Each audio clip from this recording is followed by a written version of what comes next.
자, 오늘은 우리가 대림절 두 번째 주일을 보내고 있습니다. 말씀의 제목은요, 말씀으로 깨어서 기다리는 성도입니다. 전에도 한번 말씀을 드렸던 것 같습니다. 1992년 종말하면 떠오르는 제일 먼저 떠오르는 단어라고 한다면 다미선교의 이야기가 있을 것입니다. 1992년도 10월 28일에 예수님께서 다시 오신다라고 하면서 사회적으로 큰 무리를 일으켰던 때가 있습니다. 아마 현대 우리나라 교회사에서 그렇게 가장 큰 무리를 일으켰던 집단은 또 없었을 것 같아요. 물론 그 뒤에도 좀 이래저래 많이 있었지만 사회 경제적으로 파급이 좀 컸었거든요. 그때뿐만 아닙니다. 여러분들 기억을 다듬어 보면은요, 1999년 12월 31일에서 2000년으로 넘어가는 때에 한번 또 사회적으로 파급이 좀 있었습니다. 그때 뭐 밀레니엄 버그다 뭐다 해가지고 뭐 Y2K 뭐 해가지고 아마 기억이 나실 겁니다. 아마 그런 때가 있었지 해서 난리 벌석을 한번 떨었던 적이 있습니다. 아마 그때 막 1999년도에 넘어가면서 2000년도에 넘어가면서 정말 숫자가 바뀌니까, 앞단위가 바뀌니까 문제가 있을지 않을까, 컴퓨터가 막 보급이 되고 막 커졌으니까 문제가 있지 않을까 생각을 했습니다. 아마 그런데 여기 계신 분들은 대부분이 그 시간에 무엇을 하셨냐면 아마 송구영신 예배를 드리고 있으셨을 겁니다. 아무 문제가 없었죠. 아무 문제가 없었죠. 그때 한번 제가 기억이 납니다. 지금은 다 큰 학생들이지만 그때 당시 학생들한테 예배 끝나고 나서 물어봤습니다. 쫄깃하드나? 뭐가 변화가 있겠냐라고 물어봤습니다. 애들이 물어보면 그렇게 답합니다. 솔직히 쫄았습니다, 선생님. 무슨 일이라도 일어날 줄 알고 쫄았습니다. 그랬어요, 아이들은. 근데 아무 일도 없었습니다. 그리고 2012년도에도 한번 여러분들 있었던 거 기억나시는지 모르겠어요. 2012년도에는 좀 무미건조하게 넘어갈 수도 있었는데 아마 그때는 노스트라다무스라는 사람이 예언을 했던 뭐가 있어요. 그래서 뭐가 원래 1999년도에 종말이 온다라고 했다가 그게 이제 뭔가 좀 틀어졌잖아요. 그래가지고 계산을 우리가 잘못했네. 노스트라다무스는 2012년을 말했네 라고 했는데 아무 일도 없었습니다. 심지어 그때는 헐리우드에서 2012라는 영화도 만들어져가지고 상영을 했던 기억이 있습니다. 그런 상황들을 계속 반복해서 보고 있으니까 정말 그런 때가 언젠가는 다가오겠구나라는 생각을 하게 되지요. 최근에는 언제 그런 일이 있었는지 혹시 아세요, 여러분들? 저는 이 이야기를 너무 많이 들었습니다. 코로나 때. 이제 세상이 온 세계적으로, 전 세계적으로 바이러스로 많은 사람들이 죽었기 때문에 아마 그런 공포와 불안을 조정해서 재림이 다시 될 것이다, 금방 될 것이다 라고 이야기하면서 종말을 강조하던 사람들이 있었습니다. 요즘은 좀 어떤 것 같아요, 여러분들? 종말하고는 좀 거리가 먼 시대 같나요? 어떤 것 같아요? 더 심하면 심했지 못하진 않은 것 같습니다. 왜? 우리는 전쟁이라는 것은 상상도 못했습니다. 21세기에. 세계적으로 나라 대 나라 간의 전쟁이 있을 거라고는 정말 아무도 생각을 못했는데 그게 지금 이루어지고 있다라는 거. 그러면 사람들은 말을 하죠. 야, 이게 지금 가능한 이야기야? 가능한 일이야? 라고 이야기를 하면서 갸우뚱하고는 합니다. 가능하더라고요. 가능한 일이더라고요. 무려 끝난 게 아니고 아직까지도 진행 중입니다. 끝나지 않았습니다. 이런 모든 이야기를 보면서, 상황들을 보면서 한 권사님이 저에게 이런 말씀을 하셨습니다. 목사님, 예수님 오실 때가 된 것 같아요. 반론을 제기할 수 없었습니다. 그런 것 같습니다. 그러게요, 권사님. 맞는 말씀입니다. 먼 나라 갈 필요가 없지요. 우리나라 어떻습니까? 굉장히 지금 어수선합니다. 뭔가 지금 복잡하고 뭔가 큰 일이라도 일어날 것 같고요. 뭐 어제 그제 뉴스를 보니까 전쟁이라도 발생된 것처럼 무슨 어른들 말씀하시기로는 사단이 난 것 같은 상황, 정치, 경제와 사회, 문화 모든 것에서 정리가 안 돼 있는 어수선한 상황입니다. 예측이라도 할 수 있으면 다행일 것 같은데 뭔가 예측도 안 됩니다. 그러니까 더 불안한 것 같습니다. 우리의 미래를 조금이라도 알 수만 있다라고 한다면 불안함이 덜할 텐데 당장 우리는 내일 무슨 일이 발생될지 전혀 예측을 못한다라는 것이지요. 그래서 사람들은요, 조금이라도 더 알기 위해서 노력을 합니다. 1시간 뒤에 무슨 일이 발생될 것인지, 아니면 당장 내일 무슨 일이 발생될 것인지, 일주일 뒤에 무슨 일이 발생할 것인지 알기 위해서 부단히 노력을 합니다. 그것을 우리는 정보라고 합니다. 그래서 정보가 돈이 되는 사회, 이 사회를 우리는 살아가고 있습니다. 정리하면 이겁니다. 우리는 불확실한 미래, 불확실한 현재를 살아가고 있다는 이 상황입니다. 이럴 때일수록 우리 믿는 사람들이 무엇에 집중을 해야 되는지 명확하게 해야 되겠죠. 우리는 말씀에 집중하셔야 됩니다. 말씀에 집중하시고 말씀에 의지해서 살아나가시는 우리 모든 성도님들이 되시기를 부탁을 드립니다. 왜냐하면 이 말씀에 모든 것이 담겨 있기 때문입니다. 대림절 두 번째 주일입니다. 어수선하고 있는 이 정신없는 시기에 2000년 전에 이미 우리 예수님께서 사랑을 완성하시기 위해서 이 땅 가운데 오셨습니다. 예수님이 아기 예수님을 지금 우리는 기다리는 것이 아닙니다. 성탄절은 예수님의 탄생을 기념하는 날입니다. 그렇다고 해서 아기 예수님이 이 땅 가운데 다시 태어나실 것이라고 여러분들 생각하시기 마시기 바랍니다. 오히려 무엇을 기다려야 되냐면 재림을 기다리셔야 됩니다. 예수님이 다시 오시는 것을 정확하게 기다리시기를 바랍니다. 이 재림이 오는 시기에 대해서 말씀에서는, 성경에서는 명확하게 우리에게 설명해 주고 있는 바가 있습니다. 그렇기 때문에 우리는 말씀에 집중을 해야 됩니다. 재림에 대해서 여러 가지 이야기가 나와 있지만 성경에는 명확하게 나와 있는 바들이 몇 가지가 있습니다. 세상 가운데에서는 재림 날짜를 안다라고 주장하는 사람들이 많이 있습니다. 예수님의 제자들도 이 종말의 문제, 재림의 문제에 대해서 엄청난 관심이 있었습니다. 여러분들도 관심이 많으실 겁니다. 예수님께서 과연 언제 이 땅에 오실지 관심이 굉장히 많으실 겁니다. 그러나 우리가 읽었던 마태복음 24장에는요 그것에 대해서 정확하게 말씀을 해주고 계시지요. 예수님께서는 너무 웅장하게 잘 지어진 예루살렘 성전을 보면서 하나도 남김없이 모두 무너질 것이라고 말씀을 해주셨습니다. 제자들은 충격에 휩싸였습니다. 이 우렁찬, 이 대단한 성전이 무너진다. 무슨 말씀인가? 혼란에 빠진 제자들을 향해서 예수님께서 미래에 대한 말씀을 해주십니다. 오늘 우리가 읽은 성경 말씀 24장 36절 말씀을 다시 한번 읽겠습니다. 24장 36절 말씀 같이 읽습니다. 시작. 그러나 그날과 그때는 아무도 모르나니 하늘의 천사들도 아들도 모르고 오직 아버지만 아시느니라. 자, 우리 거기 밑줄 그으셔야 됩니다. 오직 누구만 아신다? 아버지만 아신다라고 나와 있습니다. 아들도 모른다. 그 누구도 모르고 천사들도 모른다. 말씀에 집중하십시오. 예수님이 재림하실 그 날짜는 누구만 아신다? 하나님만 아신다라는 이야기입니다. 누구도 몰라요. 아무도 몰라요. 모른다고 하니까 너무 불안한 거죠. 학창시절에 영어 시간에 늘 봤던 쪽지 시험이 있습니다. 선생님이 늘 단어 시험을 봤습니다. 수업을 시작하고 나서 한 5분에서 10분 정도는 아주 신속하게 시험을 봅니다. 조그만 종이를 나눠드리고요. 아니면 없는 친구들은 자기가 갖고 있는 종이를 찢어가지고 합니다. 1번부터 10번까지 적습니다. 그리고 선생님이 영어 단어를 불러주십니다. 그러면 학생들은 뭘 해야 될까요? 1번부터 10번까지 뜻을 막 적습니다. 조그만 메모지에서 시작한 그 시험 10개 문항 바로 채점이 됩니다. 채점은 짝꿍끼리 합니다. 의가 갈립니다. 야, 이거 맞았다고 해줘 그러면서 시험을 보고 나서 시험 결과를 즉석에서 맞습니다. 선생님이 꼭 자를 가지고 다니셔가지고 돌아다니면서 기필코 수업 시간이 줄어드는 것과 상관없이 기필코 때리십니다. 몇 개까지 봐줄 것 같습니까 여러분들? 10문제 중에 3개는 봐주십니다. 4개부터 맞습니다. 4개부터 무조건 한 대씩 맞습니다. 자, 그 시험을 언제 보느냐? 선생님 마음입니다. 안 볼 때도 있습니다. 정해진 것이 없습니다. 불특정한 시간에 선생님은 시험을 봅니다. 안 보는 날은 야, 너무 좋은 날입니다. 근데 중요한 것은 야, 오늘은 기분이다. 시험이 없다. 너무 좋습니다. 그런데 제일 큰 문제는 뭐냐면 선생님 본인도 언제 시험을 볼지 모른다라는 사실입니다. 그냥 봐요. 기분이 나쁘면 봅니다. 더 기분이 나쁘면 야, 오늘은 2대씩이야. 이럴 때도 있습니다. 중간고사보다 기말고사보다 더 부담되었던 시험입니다. 왜? 모르니까. 시험을 볼지 안 볼지도 모르고 몇 대를 맞을지도 모르고 어느 날은 2개 틀리면 맞았다고 어느 날은 다 맞아도 야, 하나 틀려도 다 맞는 거야. 선생님 마음입니다. 도무지 알 수가 없는 시험입니다. 그 시험에 늘 태연했던 사람이 몇 명 있습니다.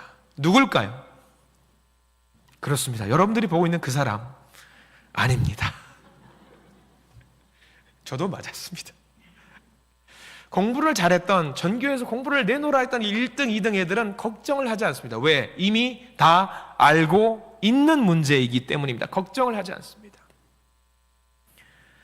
그렇습니다. 우리는 세상의 종말, 예수님의 재림에 대해서 두려워하면서 벌벌 떠는 사람들이 많이 있습니다만, 우리는 믿는 사람으로서 명확하게 알아야 될 거 하나, 말씀에 의지하면 된다라는 사실입니다. 미래를 붙들고 계신 주님을 우리가 붙들고 있는 분이 누구냐면 미래를 붙들고 있는 분입니다. 미래를 알고 있는 분입니다. 미래를 알고 있는 사람이 누굽니까? 아무도 없습니다. 점쟁이들을 찾아가는 사람들이 있습니다. 점쟁이들이 미래를 다 압니까? 모릅니다. 점쟁이들이 과연 과거를 알지는 몰라도 우리의 미래는 누가 더 잘 아냐면 우리가 더 잘 압니다. 점쟁이에 찾아가서 그런 걸 물어봅니다. 이 일이 잘 될 것 같습니까? 어떻게 될 것 같습니까? 잘 말해 주십시오. 잘 될 것 같습니다. 시간이 지났습니다. 공교롭게 일이 잘 풀어지지 않았습니다. 다시 그 점쟁이가 가서 따집니다. 이거 일이 안 되지 않았냐? 잘못된 거 아니냐? 그러면 뭐라고 말합니까? 복채가 부족했습니다. 그런 전쟁이라면 저도 할 수 있습니다. 아들을 낳을 것 같습니까? 딸을 낳을 것 같습니까? 아들입니다. 딸이 나왔습니다. 힘을 덜 쓰셨습니다. 이런 전쟁이라면 저도 할 수 있습니다. 미래는 아무도 모르는 거예요. 누구만 아신다고요? 하나님만 아신다라는 것. 모르기 때문에 우리가 미래를 두려워하는 것 같습니다. 근데 여러분들 두려워하지 마십시오. 왜? 미래를 붙들고 계신 분을 우리가 붙들고 있기 때문입니다. 미래를 아시고 미래의 주인이신 하나님, 과거, 현재, 미래의 주인이신 우리 하나님을 우리가 붙들고 있다라고 한다면요, 전혀 걱정할 필요가 없습니다. 또 하나의 잘못된 태도가 있습니다. 재림에 대해서 무관심해서도 결코 안 됩니다. 세상에 이단들이 많아가지고요, 정말 재림에 대해서 말만 들어도 세상 사람들은요 진절머리 난다고 거부 반응을 일으킵니다. 종말이나 재림에 대해서 이야기를 하면은요 저거 이단 아니냐고 하면서 귀를 기울이지 않게 되었습니다. 이것은요 뭐냐면 사탄의 전략이에요. 사탄의 전략이 성공한 겁니다. 사람들이 종말에 대해서 관심을 가지 않습니다. 재림에 대해서 관심을 가지지 않습니다. 문제는 뭐냐? 이 세상에 종말이 없는 것처럼 무관심하게 살아가는 것, 우리들도 그렇다라고 하는 거죠. 큰 문제입니다. 아침에 일어나고 밥을 먹습니다. 일상생활을 합니다. 회사에 다니고요, 퇴근을 하고 사람을 만나고, 그리고 사람들은 아무렇지 않게 하루를 살아나갑니다. 그러면서 여러분들 한번 곱씹어 보십시오. 이 세상에 종말이 올 것이다. 이 땅에 예수님이 금방 오실 것이다. 그렇게 생각하면서 지내는 분, 여러분들 지난 한 주간에 그런 생각 한 번이라도 해본 분 계십니까? 이게 우리의 큰 문제라는 겁니다. 잊지 말아야 될 사실이 있습니다. 대림절을 보내고 있는 이 시기에 예수님께서는 반드시 다시 오신다라는 사실을 명심하시기를 부탁을 드립니다. 내가 아무리 재미나게 놀고 있어도, TV 드라마를 보더라도 우리가 잊지 말아야 될 사실 하나, 예수님은 반드시 우리에게 오십니다. 성경의 도덕적인 교훈들이 다른 종교와 비슷한 것처럼 보여도 근본적으로 다른 것들이 있습니다. 힌두교라든가 불교라든가 시간 개념은 윤회라는 단어를 쓰지요. 우리가 윤회. 돌고 돌아야 돼요. 그러면 다음 생이 있는 거예요. 다음 생에서 사람으로 살기 위해서는 뭘 해야 된다고 그들은 가르치죠? 선행을 많이 베풀고 착한 일을 많이 해야 된다라고 이야기를 합니다. 만약에 선행을 잘못하면 어떻게 될까요, 여러분들? 급기야는 내가 다음 생에 뭘로 태어날 수도 있는 거예요? 뭐 지렁이나, 아니 바퀴벌레나, 아니면 뭐 바이러스 같은 걸로도 태어날 수 있나 봅니다. 그러면 많이 생각을 해봅니다. 그들 생각으로, 그러면 내가 다음 생에 바퀴벌레로 태어났어요. 바퀴벌레로 태어났다가 다음 생에, 바퀴벌레의 다음 생이 있을 거 아닙니까? 사람으로 태어나려면 뭘 해야 돼요? 바퀴벌레로 태어나서 착한 일을 많이 해야 되는 거예요. 바퀴벌레로 착한 일을 잘할 수 있는 게 뭐가 있을까요? 생각을 많이 하니까 답이 안 나오는 거예요. 야, 나는 영원토록 바퀴벌레구나. 이런 생각을 하면서 살고 있는 얼마나 불쌍한 삶인지 모르겠습니다. 여러분, 제가 퀴즈 하나 내보겠습니다. 젊은 사람들이 하는 말 중에 세 글자 있습니다. 이생망. 어린 아이들은 알 겁니다. 이생망이 뭔지 말하지 마세요. 퀴즈입니다. 자, 혹시 이생망 아시는 분 그냥 조용히. 저 알아요. 뭡니까? 이번 생은 망했다. 다음 생이 있다라는 말이 말도 안 되는 이야기죠. 다음 생이 어디 있습니까, 우리에게? 성경은 그렇게 가르치지 않습니다. 말씀은 그렇게 가르치지 않습니다. 성경은 뭐라고 말하냐면 하나님과 함께하는 지금 나의 삶이 하나님 나라고 곧 천국입니다. 여기가 곧 천국이에요. 하나님 나라입니다. 하나님과 함께 할 수 있는 그곳이 바로 천국이라는 이야기입니다. 이생망과 같은 그런 삶을 살지 마시기를 부탁을 드립니다. 농담으로 하는 말이 하나 더 있습니다. 저도 이제 가끔 이런 이야기들은 농담으로도 하지 말아야 된다는 말이 있는데, 예쁜 여인이랑 결혼한 남자가 있습니다. 친구들이 물어봅니다. 야, 너는 어떻게 해서 저런 미인을 얻었냐? 라고 하면서 전생에 나라를 구했구나 라고 이야기를 합니다. 전생이 있습니까, 여러분들? 전생이 있었다라고 한다면 저는 전생에 몇 번은 나라를 구했을 것 같습니다. 이해하시는 분들만 웃으시는 거죠. 세상에 시작이 있으면요 끝이 있습니다. 우리 분명히 믿습니다. 왜냐하면 성경에서 우리에게 알려주고 있기 때문입니다. 예수님은 반드시 우리에게 오십니다. 그리고 오늘 성경 말씀은 그리고 그때는 재림의 때는요 노아의 때와 같다라고 성경에서 이야기를 하고 있습니다. 우리 성경 말씀 37절과 38절, 39절 말씀, 세 절 말씀을 천천히 다시 한번 읽어보겠습니다. 37절부터 읽습니다. 노아의 때와 같이 인자의 임함도 그러하리라. 홍수 전에 노아가 방주에 들어가던 날까지 사람들이 먹고 마시고 장가들고 시집가고 있으면서 홍수가 나서 그들을 다 멸하기까지 깨닫지 못하였으니 인자의 임함도 이와 같으리라. 예수님께서 오시는 때에 대한 이야기를 해주고 있습니다. 굉장히 중요한 것을 우리에게 알려주고 있습니다. 먹고 마시고 장가들고 시집가는 것이 나쁜 일입니까? 아니에요. 나쁜 일이라고 이야기하지 않습니다. 노아의 홍수를 생각해 보셨으면 좋겠어요. 노아의 가족이 혹시 안 먹었나요? 먹었습니다. 안 마셨나요? 마셨습니다. 시집가고 장가가고 안 했나요? 다 했습니다. 근데 문제는 그게 아니라는 거예요. 그게 아닙니다. 우리 성경 말씀 이어서 40절과 41절 말씀을 같이 한번 읽어볼게요. 40절과 41절 시작. 그때에 두 사람이 밭에 있음에 한 사람은 데려가고 한 사람은 버려둠을 당할 것이요 두 여자가 맷돌질을 하고 있음에 한 사람은 데려가고 한 사람은 버려둠을 당할 것이니라. 이 본문도 마찬가지입니다. 두 사람이 똑같이 밭에서 일을 합니다. 그런데 한 사람은 데려감을 당하고 한 사람은 버려둠을 당한다라고 말씀하고 있는 거예요. 밭에서 일하는 것이 문제가 아닙니다. 맷돌질을 하는 것이 문제라고 말씀하지 않으셨습니다. 모든 사람이 똑같이 열심히 살아가고 있습니다. 최선을 다해서 자기에게 주어진 삶을 살아가고 있다라는 것을 성경 말씀은 말하고 있습니다. 구원의 순간과 심판의 순간까지 열심히 일하고 있습니다. 노아의 홍수 때 무엇이 문제였는지 우리가 명확하게 알아야 됩니다. 먹고 마시고 장가들고 하는 것이 문제가 아닙니다. 그런 일을 하다가 홍수가 났는데 문제는 뭐냐면 그때까지도 깨닫지 못하고 있었다는 것이 문제입니다. 다시 말하면요 우리가 먹고 마시고 장가들고 시집가고 하는 것이 모두 일상, 평소에서 하는 일입니다. 평소에 하는 일 푹 빠져서 하나님의 심판이 우리 가운데도 임했는데 예수님께서 올 때가 됐는데 그것을 전혀 깨닫지 못했다라는 것이 큰 문제인 것입니다.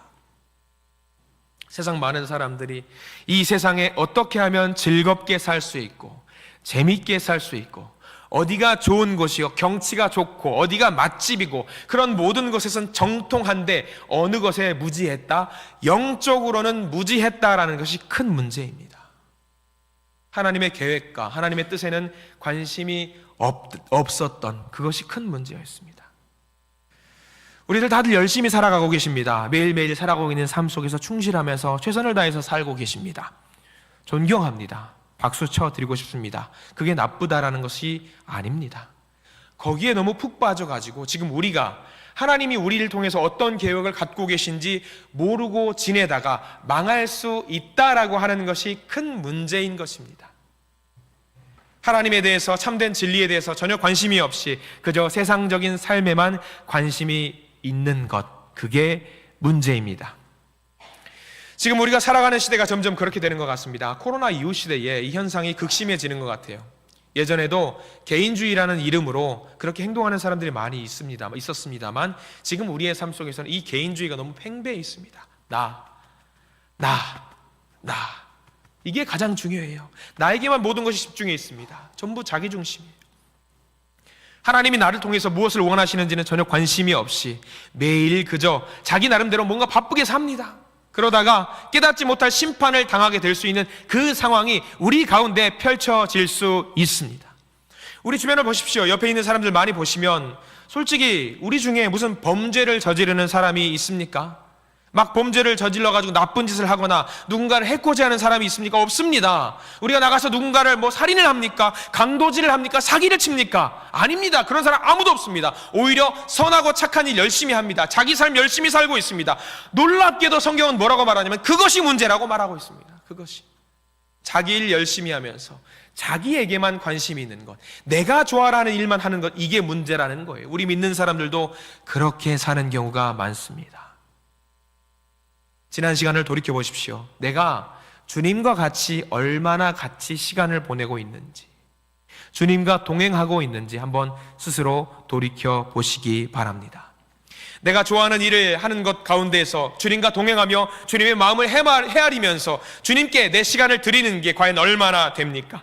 아마 굉장히 부끄러울 것이고 어떤 경우에는 거의 없을지도 모릅니다. 그러면 우리는 예수님의 재림을 준비를 하지 않고 있는 겁니다. 이렇게 살다가 갑자기 예수님이 오시면 우리는 완전히 낭패를 보는 것이 아니겠습니까? 그러면 우리는 이제 어떻게 살아야 되겠습니까? 이것이 중요합니다. 자, 우리 성경 말씀을 이어서 보겠습니다. 42절과 43절과 44절 말씀을 세 절을 천천히 다시 한번 읽어보겠습니다.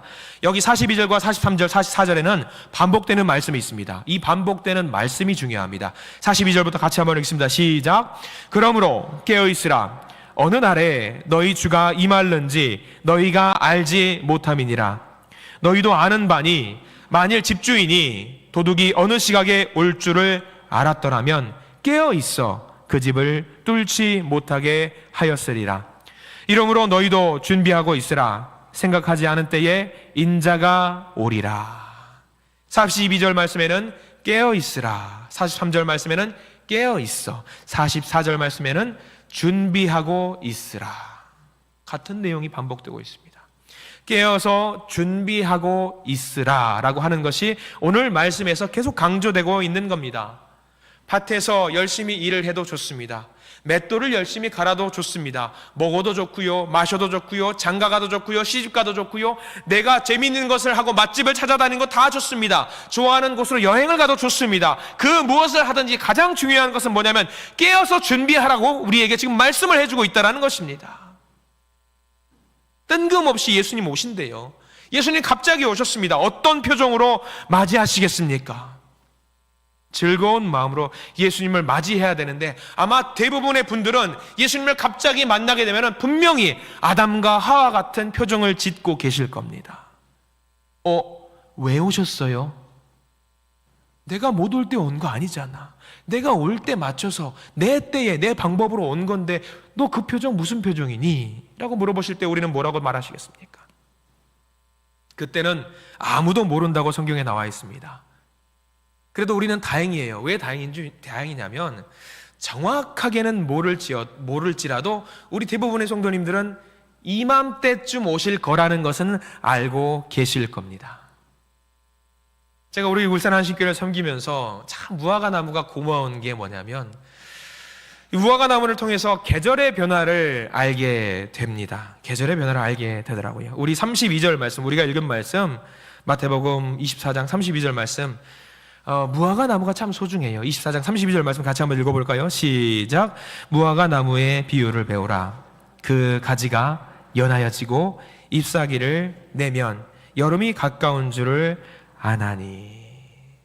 무화과 나무가 잎사귀가 딱 맺어지면은 계절이 여름이 다가오고 있구나. 근데 우리 주변에 무화과 나무, 우리 교회는 무화과 나무가 있잖아요. 이번 지난 주 중에 그런 일이 있었습니다. 사택의 바로 앞에는 우렁찬 무화과 나무가 있어요. 잎사귀가 아직은 있어요. 다들 말라서 아마 흔들면은 제가 보기에 우수수 떨어질 것 같은데 치우는 게 부담스러워서 하나씩 떨어질 때마다 치우려고 지금 있는데 사택에서 구조를 아시는 분들은 아실 겁니다. 사택에서 철문 쪽으로 가다 보면은 옆집에 무화과 나무가 하나가 더 있어요. 근데 그 무화과 나무는 신기한 게 무화과 나무는 뿌리는 그쪽 집에 있는데 반은 그쪽 집이고 반은 이쪽 집이에요. 이제 음식물 쓰레기를 저녁에 버리러 가는데 안 보이잖아요. 불이 안 켜지니까 잘 안 보여요. 그래서 가는데 갑자기 발 밑에서 바스락거리는 소리가 엄청 나는 거예요. 놀랐어요. 그래서 딱 불을 비춰가지고 보니까 무화과 나물이 다 떨어진 거예요. 이게 뭐지? 싶어가지고 뒤를 돌아보니까 사택 앞에 있는 무화과 나무는 아직 있어요. 아, 옆집에서 흔들어서 다 떨어뜨리셨구나. 이거 나보고 치우란 이야기인가? 순간 생각을 많이 했습니다. 근데 안 치웠어요. 근데 그 다음 날 아침에 이제 근무를 하려고 나가보니까 깨끗하게 치워져 있는 거예요. 저는 누가 치웠는지 몰라요, 사실. CCTV를 한번 돌려보고 싶은 마음도 있는데 저는 우리 교회 성도님들이 치우신 것 같다라는 생각이 문득 들어요. 감히 그분이 남의 집 와가지고 이거를 치우시지 않았을 것 같다라는 생각이 들죠. 근데 그 무화과 나무 잎을 보면서 말씀을 주면서 오늘 말씀이 공교롭게 딱 그 생각이 드는 거예요. 무화과 나무 잎이 떨어지는 거 보면 여러분 무슨 생각이 제일 먼저 드세요? 저 잎은 나의 사랑한다, 사랑하지 않는다. 혹시 뭐 그런 거 생각하지 않으시지요? 제일 먼저 생각하는 거 아마 그거 생각하실 겁니다. 겨울이 왔구나. 겨울이 왔구나. 무화과 나무 잎을 보면서 그 생각을 했어요. 겨울이 왔구나. 아, 이게 무화과 나무가 11월까지는 전 따먹었어요. 그래서 무화과 나무가 계속 날 것 같다라고 희망 아닌 희망을 좀 가졌단 말이죠. 근데 12월이 되고 지금 우리가 되니까 아, 계절이 변하고 있구나. 겨울이 왔구나. 라는 생각이 들더라고요. 그 무화과 잎을 보면서 여러분들도 마찬가지 생각을 할 겁니다. 계절이 변했구나. 오늘 말씀은 그 이야기를 해주고 있는 겁니다. 아, 예수님께서 오실 때가 머지 않았구나. 머지 않았구나. 뭘 보면 우리가 알 수 있다라고 말씀의 서두에 말씀을 드렸냐면 주변에 전쟁이 있어요. 사고가 있어요. 자연재해가 있고요. 테러가 있고요. 팽배한 개인주의와 이단들이 판을 치고 있더라고요. 하나님이 알려주시는 것 같아요. 아, 정말 부지불식간에 알지 못하는 그 타이밍에 예수님이 오신다라는 얘기가 이 계절의 변화를 통해서 우리에게 알려주고 계시는구나.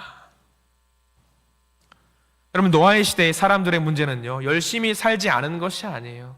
그때 사람들도요, 열심히 살고 재미있게 살며 할 것 다 했습니다. 다만 문제는 뭐였냐면 깨어있지 않았다라는 것이 큰 문제라는 거예요. 영적으로 잠들어 있었다라는 것이 큰 문제입니다. 자기가 좋아하는 일, 재미난 일만 자기 중심적으로 살다가 영적으로 잠들어 있었다는 것이 큰 문제입니다. 노아 보십시오. 노아도 마찬가지예요. 먹고 마셨어요. 시집장가 다 보내고 다른 점 하나 있었습니다. 뭐냐면 하나님과 동행했고요, 깨어 있었다라는 것이 가장 핵심적인 내용입니다. 깨어 있었기 때문에 그를 두고 의인이라고, 완전한 자라고 하나님은 인정해 주셨습니다. 성경 보면은 노아도 실수를 안 했을까요? 노아도 실수를 했습니다. 여러분들이 많이 알고 있습니다. 포도주를 만들어가지고 흥청망청 먹고 마시다가 큰 봉변을 당한 일이 한 번 있었고요. 그로 인해서 무슨 일이 발생됐냐면 그의 자녀들이 저주를 받는 일이 발생이 됐습니다. 그럼에도 불구하고 하나님께서 노아를 의인이라고, 동행하는 자라고 올려주셨다라는 것. 그로 말미암아서 노아는 홍수로부터 구원을 받을 수 있었습니다. 다른 사람 다 멸망당했습니다. 그러나 노아와 가족들은 구원을 얻었습니다. 여러분, 혹시 세상에 종말이 올까봐, 예수님이 갑자기 오실까봐 두려우십니까? 두려운 일은 딱 하나죠. 뭐냐면 우리가 준비가 되어 있지 않기 때문입니다. 주님, 좀만 더 준비하고 오시면 안 될까요? 내일 오시면 제가 오늘 하루 열심히 살아보겠습니다. 기도하겠습니다. 아마 내일이 되셔도 준비가 안 되실 가능성이 높습니다. 그러면 언제부터 준비해야 돼요? 지금부터 우리는 준비해야 합니다. 지금부터 예수님의 재림을 준비하시기를 바랍니다. 우리 믿는 사람들도 이렇게 준비가 안 돼 있는데 세상 사람들은 어떨까요? 더 준비가 안 돼 있겠죠. 왜 준비를 우리가 못할까요? 세상의 변화가 너무 빨라요. 이해는 갑니다. 여러분, 스마트폰 성능의 절반 이상이라도 나는 사용할 수 있다라는 분 계십니까? 아마 없으실 겁니다. 손 내려, 너는 내려야지. 꼬맹이는 다 알아요. 절반 이상을. 근데 우리 여기 성도님들은 스마트폰 성능도 모두 10분 활용을 못 하실 겁니다. 그런데 어느 정도 이 핸드폰에 대해서 익숙해졌다라고 생각을 하면은 무슨 일이 발생되냐면 새로운 핸드폰과 새로운 기능이 나와요. 또 따라갑니다. 근데 어느 순간에 따라가는 것이 벅찹니다. 너무 빨라요. 세상이 돌아가는 것이 너무 빠릅니다. 고를 것도 선택지도 너무 많습니다. 여러분들 커피 가게 가면 옛날 다방 생각해 보십시오. 다방에서는 뭐만 달라고 하면 돼요. 쌍화탕 주세요. 그냥 커피 주세요. 그럼 끝났잖아요. 근데 요즘은 커피 종류도 아메리카노가 있습니다. 카페라떼가 있습니다. 에스프레소 또 캐러멜 마키아토. 이거 뭔지 아시는 분들. 뭐가 많아요. 투샷을 주네, 시럽은 얼마나 넣네.